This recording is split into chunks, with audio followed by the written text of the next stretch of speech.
नमस्ते बच्चों, स्वागत है आपका हिंदी व्याकरण कक्षा 8 बाय ब्रेन रूट पब्लिकेशन के साथ। और हम शुरू करते हैं पाठ 7 संज्ञा। किसी व्यक्ति, प्राणी, वस्तु, स्थान या भाव आदि के नाम का बोध कराने वाले शब्द संज्ञा कहलाते हैं। जैसे सुभाष चंद्र बोस ने स्वतंत्रता के लिए संघर्ष किया, घड़ी समय बताती है, गीता बचपन में बहुत शैतान थी, दिल्ली में अक्षरधाम है। संज्ञा प्राणीवाचक, अप्राणीवाचक, गणनीय तथा अगणनीय हो सकती है। जैसे राधा, मनुष्य, स्त्री, वृक्ष, ये प्राणीवाचक हैं। कुर्सी, कार, सागर, पर्वत अप्राणीवाचक। किताब, पेंसिल, बच्चे, जानवर गणनीय हैं। हवा, पानी, भीड़, दूध ये अगणनीय है। संज्ञा के भेद, संज्ञा के यहाँ पर 3 भेद बताए गए हैं: व्यक्तिवाचक संज्ञा, जातिवाचक संज्ञा और भाववाचक संज्ञा। व्यक्तिवाचक संज्ञा जिन संज्ञा शब्दों से किसी व्यक्ति, प्राणी, वस्तु या स्थान विशेष के नाम का बोध होता है, व्यक्तिवाचक संज्ञा कहलाते हैं। जैसे श्रीमती प्रतिभा देवी सिंह पाटिल भारत की प्रथम महिला राष्ट्रपति बनी। एरावत अत्यंत विशाल एवं अद्भुत हाथी था। तो ये एक व्यक्ति विशेष या किसी पशु, एरावत जैसे एक पशु का नाम है, तो एक विशेष नाम जो किसी वस्तु को, किसी स्थान को, किसी व्यक्ति को या किसी पशु को दे दिया जाए तो वो व्यक्तिवाचक संज्ञा हो जाता है। नदी, पर्वत, वृक्ष, समुद्र, पुस्तक, दिशा, दिन, महीने, त्योहार आदि के नाम भी व्यक्तिवाचक संज्ञा होते हैं। जैसे दीपावली, होली, गंगा, यमुना, इस तरह से। जातिवाचक संज्ञा जिन संज्ञा शब्दों से किसी प्राणी, स्थान या वस्तु की संपूर्ण जाति का बोध होता है, जातिवाचक संज्ञा कहलाते हैं। जैसे प्राणी, सैनिकों ने अपना रण कौशल दिखाया। स्थान, हमारी कक्षा में 30 छात्र हैं। वस्तु, कपड़े उठाकर ठीक से रखो। अध्यापक, वकील, डॉक्टर, बारिश, आंधी, सेना, चांदी, पीतल आदि भी जातिवाचक संज्ञा होते हैं।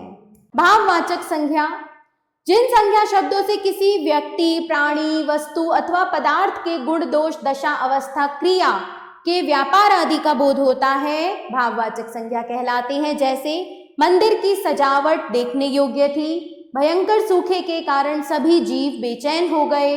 व्यक्तिवाचक संज्ञा का जातिवाचक संज्ञा के रूप में प्रयोग, भ्रष्टाचारी नेताओं में हरीशचंद्र की कमी नहीं है। तुम तो बिल्कुल जयचंद हो। तो यहाँ पर ये जयचंद और हरीशचंद्र है तो व्यक्ति विशेष के नाम, लेकिन हम इसे जातिवाचक संज्ञा के रूप में प्रयोग कर रहे हैं।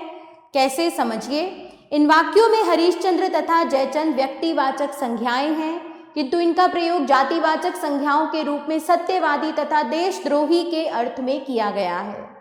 अतः जब जातिवाचक संज्ञा किसी विशेष व्यक्ति का बोध न कराकर उस व्यक्ति जैसे गुण या दोष से युक्त सभी व्यक्तियों का बोध कराती है तो यह जातिवाचक संज्ञा बन जाती है।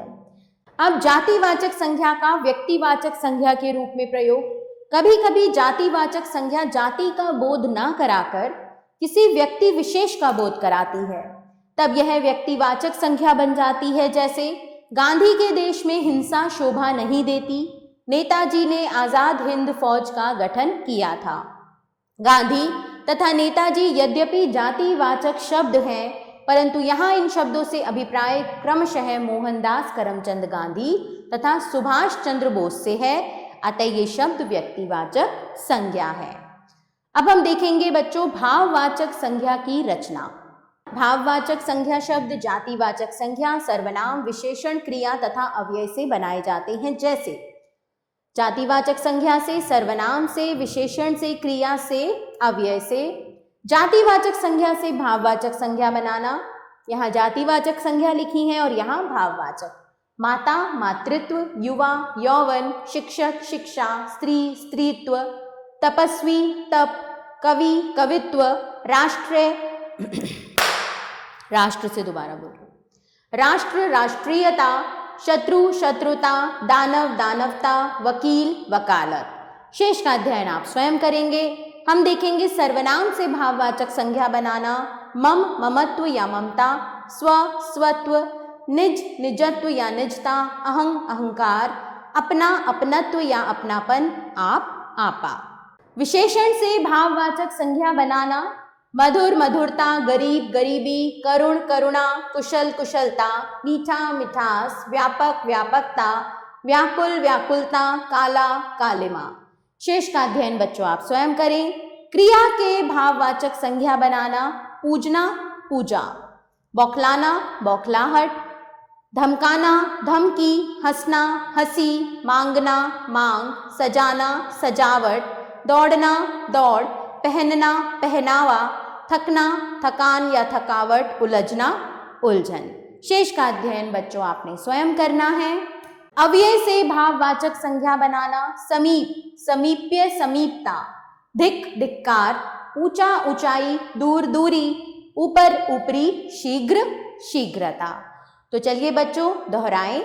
किसी व्यक्ति प्राणी वस्तु स्थान या भाव के नाम का बोध कराने वाले शब्द संज्ञा कहलाते हैं। संज्ञा के 3 भेद होते हैं, व्यक्तिवाचक संज्ञा, जातिवाचक संज्ञा तथा भाववाचक संज्ञा।